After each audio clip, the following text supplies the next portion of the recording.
ओम शांति। आज 4 जनवरी 2025 के महावाक्यों के मनन चिंतन में प्यारे मीठे बाप दादा ने कहा, मीठे बच्चे, जब हम अशरीरी बनकर बाबा को याद करते हैं तो हमारे लिए ये दुनिया खत्म हो जाती है। देह और दुनिया भूल जाती है। जैसे आत्मा जब शरीर छोड़ती है तो उसके लिए सर संबंध समाप्त हो जाते हैं। कोई भी माँ बाप बहन भाई युगल बच्चे यार दोस्त, जब देह से आत्मा अलग हो जाती है तो ये सारे संबंध छूट जाते हैं और ये दुनिया भी अपनी नहीं रहती है। हमारा पद पोजीशन नाम सब छूट जाता है, सिर्फ आत्मा के अलग होते। कैसे एक सेकंड में आत्मा अलग हुई और सब समाप्त, जिसके पीछे हम भागते रहते हैं पूरा जीवन भर। एक सेकंड का खेल। बाबा हमें रोज यही शिक्षा देते हैं कि इन सबको भूलना है बच्चे, क्योंकि अंत में जब हम ये सब छोड़ें, शरीर छोड़ें, आत्मा, तो इनमें से कोई भी चीज हमें पकड़े नहीं है। सिर्फ बाबा की याद रहे, इसमें सिर्फ हमारा ही कल्याण है। ऐसे ही बाबा ने आज समझाया कि अशरीरी बन जाएंगे तो ये देह, सबसे पहला हमारा मोह हर चीज में इस संसार में हमारी अपनी देह से ही होता है। ये हमें सिर्फ सेवार्थ मिली है आत्मा को। तो सेवा वाली चीज पर अधिकार नहीं, सिर्फ उतना ही अधिकार है एक पावर अथॉरिटी की, ये उसको यूज कर रहे हैं पर छोड़ रहे हैं तो उसमें आसक्ति नहीं। हमारा अपना एक ही है, सिर्फ शिव बाबा, और कोई नहीं है। तो अशरीरी बनकर हमें बाबा को याद करना है, बिंदी बाबा को याद करना है। फिर बाबा ने आज प्रश्न उत्तर में भी कहा कि हमें ज्ञान का तीसरा नेत्र क्यों मिला है। तो स्वयं को बिंदी समझकर बाबा बिंदी को याद करना है, क्योंकि बाबा जो जैसा है उसी रूप में याद करना है। तो ना शिवलिंग के रूप में याद करना होता है भगवान को, ना मूर्तियों के रूप में करना होता है, ना फोटो के रूप में, ना देहधारी के रूप में। वो निराकार बिंदी जब आके अपना सत्य परिचय हमें देते हैं तो हम आत्मा बिंदी जो उसकी संतान, उसके समान, उसके स्वरूप में है। तो स्वयं का हमारा स्वरूप भी हमें याद करना है और उस परमात्मा हमारे बाबा का भी उसी बिंदी स्वरूप में याद करने से ही हमें सर्वगुण सर्व शक्तियां प्राप्त होती हैं। 63 जन्मों के जो विकर्म हुए हैं वो दग्ध होते हैं।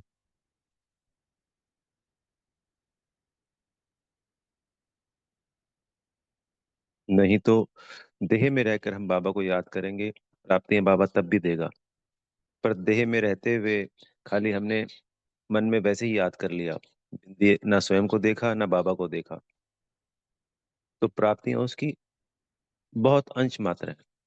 और वही बाबा को बिंदी देखकर, स्वयं को बिंदी देखकर परम धाम में याद करेंगे तो प्राप्ति अनंत है।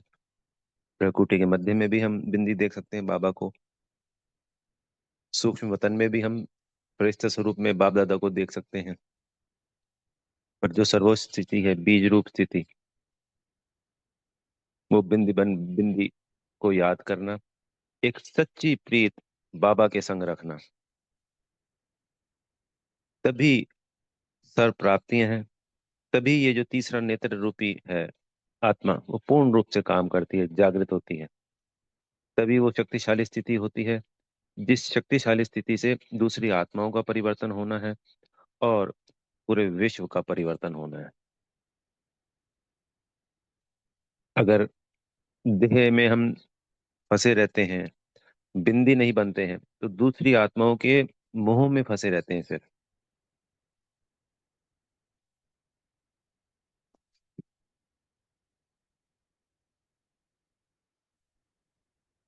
तो उस मोह से बचने के लिए बाबा हमें कहते हैं कि बिंदी बनना है।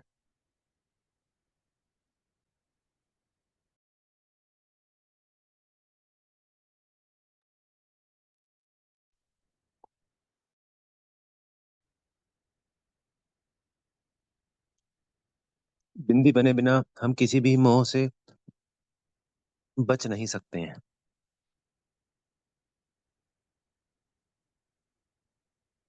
फिर बाबा ने आज गीत के ऊपर बताया। आज गीत था मरना तेरी गली में।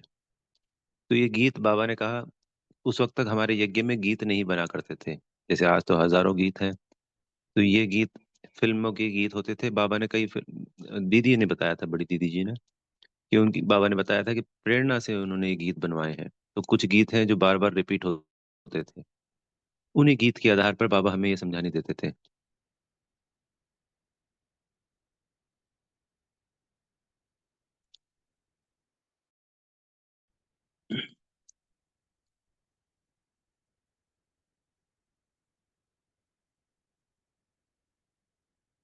तो जो यथार्थ इनका मतलब निकलता है ज्ञान के आधार पर, बाबा हमें वो समझाते थे। वो भक्ति के आधार पे बने हुए थे गीत। तो बाबा ने बताया कि उन संसार के आत्माओं को थोड़ी पता है कि इसमें सत्य क्या है, क्योंकि बाबा ही आकर इन शास्त्रों में, जो हम सभी जानते थे कितने रॉन्ग बातें लिखी हुई हैं, उनको राइट तो सिर्फ बाबा ही करते हैं। इस पुरुषोत्तम संगम युग पे जो बाबा ने हमसे राइट बातें की हैं, इसी को हम रॉन्ग रूप में शास्त्रों में द्वापर और कलयुग में लिख देते हैं। फिर बाबा आते हैं संगम युग पे और इसे रॉन्ग को राइट करते हैं।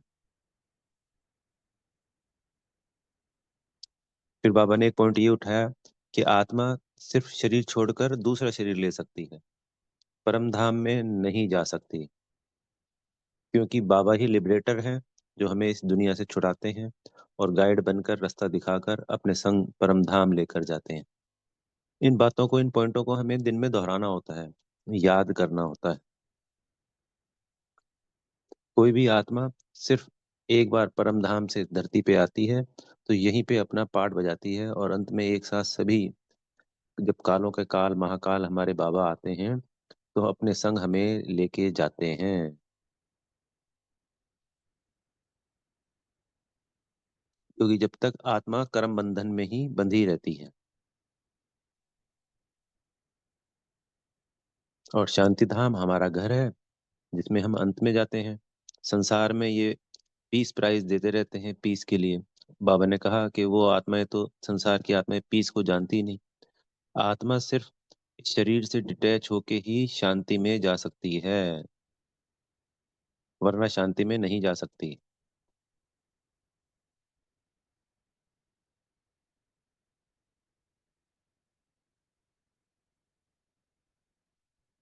तो वो अपना समय और अपना पैसा दोनों इस पीस के ऊपर वेस्ट करते हैं।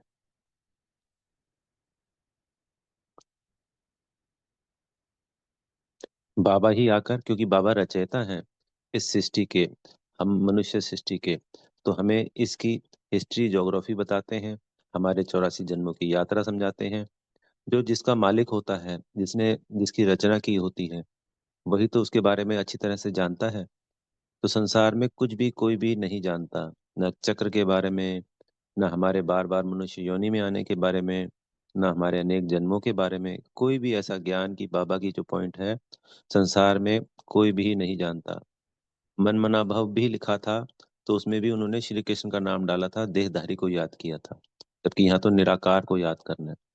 कोई भी अभी हम ज्ञान की रीति उठा के देखें किसी भी पॉइंट को, तो सारे ही पॉइंट बाबा ने नए बताए हैं, वो क्योंकि वो सत्य है, राइट है। हमने संसार में जो भी जाना था वो सारे के सारे रॉन्ग थे। उसके ऊपर एक एक पॉइंट के ऊपर हमें मनन चिंतन करना होता है। इसलिए बाबा रोज मुरली में हमें नए नए पॉइंट देते हैं, ताकि हम नयों को समझाएं तो उनको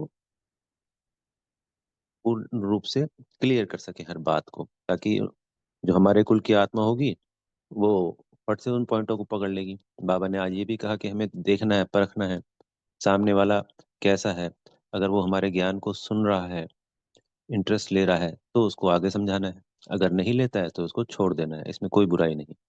अगर हमें सुनाते सुनाते ही महसूस हो जाए कि ये इधर उधर झांक रहा है, इंटरेस्ट नहीं ले रहा है, हमारा मजाक उड़ा रहा है, या कुछ भी गलत भाव से वो हमारी बात को सुन ही नहीं रहा है, इग्नोर कर रहा है, तो उसको उसी वक्त बीच में मन में फुल स्टॉप कीजिए, छोड़ दीजिए। तो ये परख के सबको ज्ञान देना है।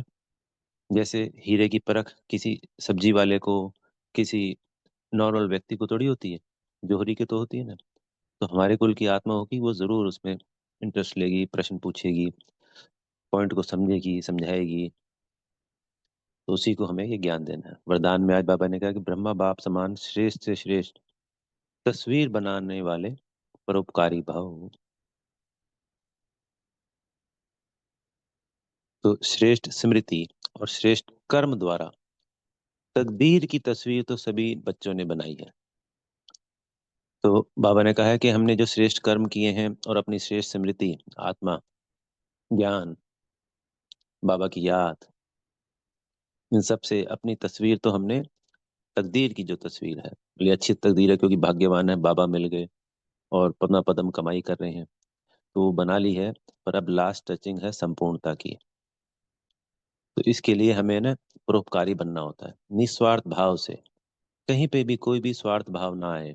इसके लिए बाबा ने एग्जाम्पल दिया, चाहे वो किसी की शरीर छोड़ रहा है हमारा सगे संबंधी, चाहे व्यापार में फायदा नुकसान हो रहा है, तो ऐसा नहीं कि कहीं कोई अच्छा हो रहा है तो हम बहुत खुश हो गए, और कहीं कुछ भी गलत हो रहा है तो हम दुखी हो गए, परेशान हो गए।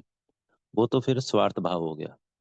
निस्वार्थ भाव से कोई भी हम बाबा के, चाहे वो यज्ञ में कर रहे हैं, सेवा भाव, और चाहे हम लौकिक परिवार में कर रहे हैं, किसी भी बात का प्रभाव हमारे ऊपर, आत्मा के ऊपर ना पड़े। हम हर स्थिति में सम रहें, चाहे नफा नुकसान है और चाहे कोई की तबीयत खराब है जिसके अंदर मोह होता है, तब चाहे कोई शरीर छोड़ दे, तब भी हमारा आसक्ति ना हो, बिल्कुल सम स्थिति हो, दोनों स्थिति में हम नॉर्मल रहें। तो वो स्थिति हमें अपनी बनानी है। स्वयं के प्रति कुछ भी स्वीकार नहीं करना है। स्वयं के प्रति हम सिर्फ सेवाधारी हैं। जैसे सेवाधारी नर्स होती है, कोई मरता है तब भी वो वैसी हैं, कोई ठीक होकर चला जाता है तब भी वो वैसी हैं, किसी किसी की महीने 2 महीने 3 महीने सेवा भी करती हैं, तब भी कोई अटैचमेंट नहीं। सिर्फ नर्स है, सेवा है। तो एक नर्स के समान एक एग्जाम्पल है ये समझने के लिए, उस समान हमें बनना होता है, सेवा करनी होती है। अच्छा। ओम शांति। बेहद का धन्यवाद मेरे प्यारे मीठे माता पिता बाप दादा जी का, आप सभी आत्मा भाइयों का बेहद की शुभकामनाएं। आप श्रेष्ठ से श्रेष्ठ तस्वीर बनाने वाले सभी परोपकारी आत्मा बन गए हैं, ब्रह्मा बाबा समान। ओम शांति।